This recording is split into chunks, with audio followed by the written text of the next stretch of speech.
What's up, everybody? Anthony coming at you with another video. Hope everyone is doing well and hope everyone had a very Merry Christmas. So this is going to be my last mail day of 2025. A couple packages came in today and I officially have nothing else coming in at the moment. I know I'd mentioned in my last video I was trying to figure out just directions of where I was taking my collection and started doing some downsizes. I've already started doing downsizes even like when I made that video. And what do you know, more things have happened since that video that have raised more question marks. And it's nothing that I did. It's nothing that I personally did and decisions that I made. It's these companies. So first and foremost, if unless you're living under a rock, you've heard by now. I'm not going to touch into too much, but the whole PSA scandal where they got caught grading cards as 9s, buying them back from that customer, and they changed the grades to being 10s. And they've tried to defend themselves, and people like certain influencers that I don't want to call anybody out want to defend them, but those people also a couple days later post that they're going to be official partners with PSA and have a PSA submission booth permanently in their shop. So yeah, of course you're going to defend them.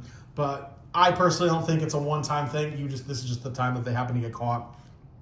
It just leaves a very sour taste in my mouth.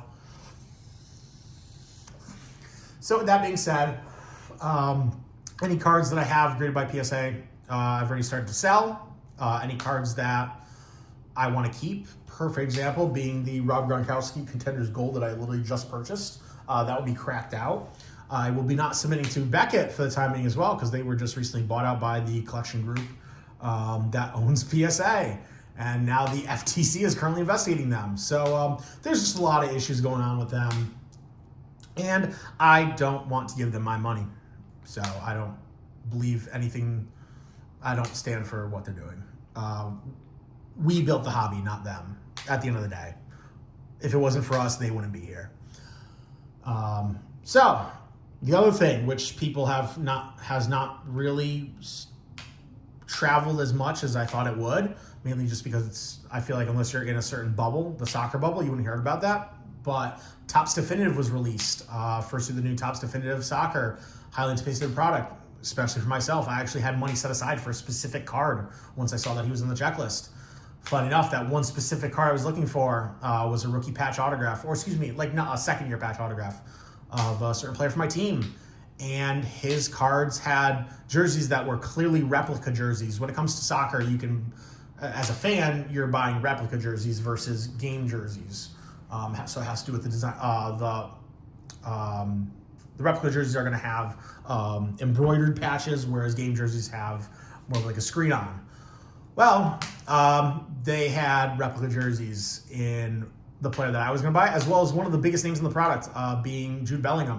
His jerseys were not only replica jerseys, they were also a jersey from a different year that he was never even playing for the team when those jerseys were a thing. So massive issues there. So going forward, I've come to the ultimatum pretty much that game use stuff, I'm either buying older stuff, and it's mainly going to be Upper Deck because they've always had the best certifications on the back of their cards. Like, granted, we'll never know unless we're pulling the card apart, but they back themselves. So when it comes to newer stuff, especially, just relics and stuff like that, it's not going to be a thing I'm going to be focusing on. I think my direct collection is going to become very, very hockey heavy over the course of time. It just feels like it's one thing after another right now, and it's just putting sour taste in my mouth to the point where like I even consider leaving the hobby altogether. But I love the hobby, and I want to try to enjoy as much as I can. So I've already started to sell my Paul Pierce refractor set because they were graded through PSA. I will not be going for it again. I'm just scratching that off, pretending like it's no longer part of my project. I was down to only needing one more too, which kind of sucks. But and then I have a few cards, like I have a Paul Pierce, one of the part of my select remember that's already graded PSA. That's just going to be reslabbed with Tag. I've done a lot of research with Tag. I love how they use AI, especially it eliminates human error. They have QR codes directly on the slabs. You scan it, it pulls up their website with their grades of the card, high definition photos, which helps eliminate fraud. And people are going to complain like, oh, like if you bend these slabs, or they snap in half. I'm like, well, you do any slab. Why are you bending a slab in half? So, and if anything, if the case shatters easily, that's a good thing. That means there's less chance of fraudulent. So, regardless, if I grade anything, it's going to be through tag. I definitely want to give them a shot.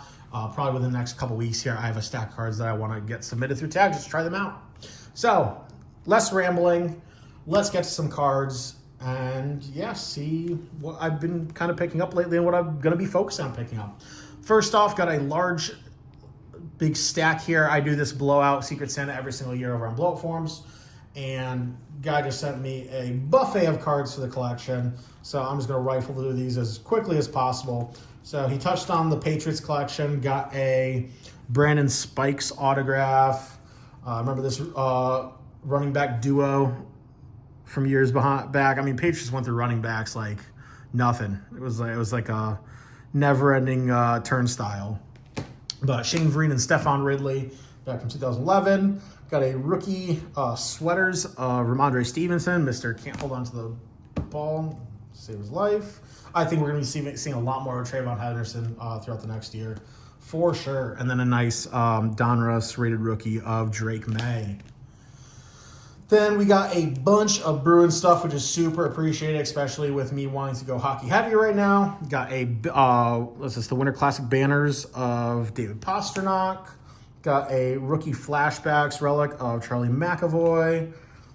Brad Marchand SPX jersey. Got a Future Impact, I believe this is the second year, David Pastrnak. Buzzin', I think this is from Skybox. David Pastrnak. This is the Young Guns. I think this is is it called Renditions? Young Guns featured throwback. I'm not sure, but really cool design, kind of like a graffiti style design of David Pastrnak. Obviously not his original. Young Gun, be quite expensive. And then from Allure, numbered out of 25, this is the Blue Purple Spectrum. Kind of cool looking insert there. A very nice Willie O'Ree autograph. And then I think this is the second year autograph of Jeremy Swayman. And then my favorite card in the package he sent me, which is funny because it's actually a thing I've been thinking about doing for a while. And now with me selling a lot of stuff, it might be something that I focus on here. This is from 2017-18 OPG Platinum. It's the Seismic Gold number out of 50 of Patrice Bergeron.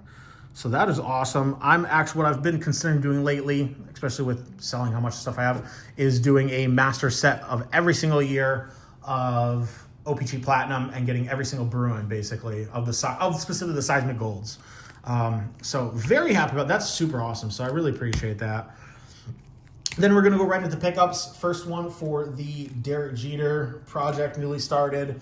This is my favorite year of this product. Still probably one of my favorite products still to this day. He did not have an autograph this year, so this is a great way to be able to include it in this project. I will be doing the 2012 Museum Collection Base Rainbow, or at least attempting to, because I know that 101 is probably never going to pop up. But this is just the base. It's only like a 6-card rainbow, so I'll have something nice to do there. Next up, for the Paul Pierce collection, I believe this is 0708, or yes. The Exquisite Base, didn't have this one yet. What are these ones numbered? They change it every single year, the numbering. This is, I believe it's 125, 225. And then Upper Deck, the Cup got released here recently. I was debating on getting either some group breaks, maybe even buy a box, but Celebrini is having just a phenomenal rookie year that those boxes are like $1,600, $1,700 a box. So I was not going to be buying a box when really the main card, I think it just popped up on eBay a couple weeks ago, the Tage Thompson Shield. That would have been my personal chase. I think it's listed for like $3,000. It would probably sell for about $2,000. So when my biggest chase card is like the same price of the box, I just didn't feel like the need to open it. Like, yes, I could hit a Celebrini, but the odds, very little. But I had to pick up a couple things. First, it's the Logo Marks autograph. I really like this design. I hated it last year with the giant NHL logo behind them. Having it more subtle and being the team logo behind them, I think that's a much nicer design. So happy to add that one. And then one of the bigger cards that I was chasing, very similar to how the Exquisite doesn't have its own product, in hockey. This used to be a product, and I wish it still was. Same concept as Dynasty, where it's one card. There are base. So how you would get base is if your card was a redemption, they would put a base card with your redemption. But it was kind of like one card per box kind of thing encased. I knew this when this was the product. But they still insert them into the cup, so I was happy about that. So this is number out of 36, the patch autograph of Tage Thompson. Beautiful patch autograph. Definitely one of the bigger cards that I wanted.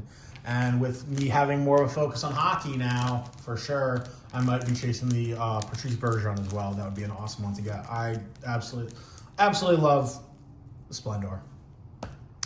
Moving right along, last two pickups. They're both for the Bruins PC. First one, this is a rainbow that I'm going to be doing. This guy gets, I don't know why he doesn't sign. No clue, but he hasn't had autographs since his second year. So gets no autographs, and all of his inserts and patch cards just go crazy expensive. So I'm always talking up this product. I always say how it's one of my favorite products, but I have little to none in my collection cards. So I was like, you know what? I need to put my money where my mouth is and give some stature, some representation. Oh my God, I couldn't speak for a second. Some representation in my PC. I think mainly because of the fact that I didn't really care for the design of 24, 25, how they designed it. And Tage Thompson has not had autographs in any year outside of 24 or 25.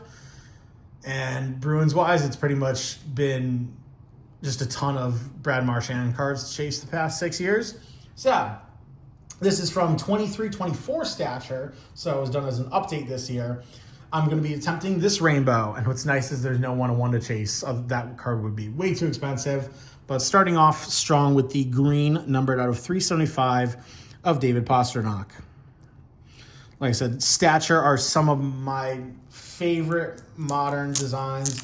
The set gives me old school, like 2010s tribute vibes, the early years of tribute.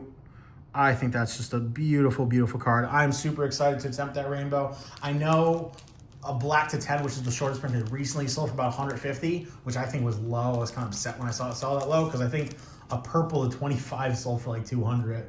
So definitely going to be a nice attempt there.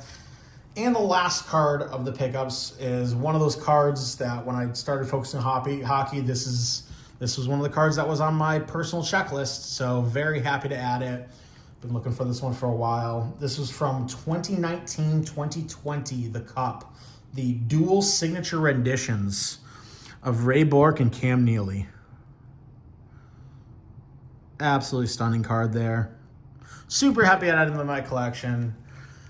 That was a long video, guys. Sorry for the ramble, and I know I had a large stack of cards to show, but I really appreciate you all watching. Hope everyone, once again, had a very Merry Christmas, and I will see you in 2026. Peace.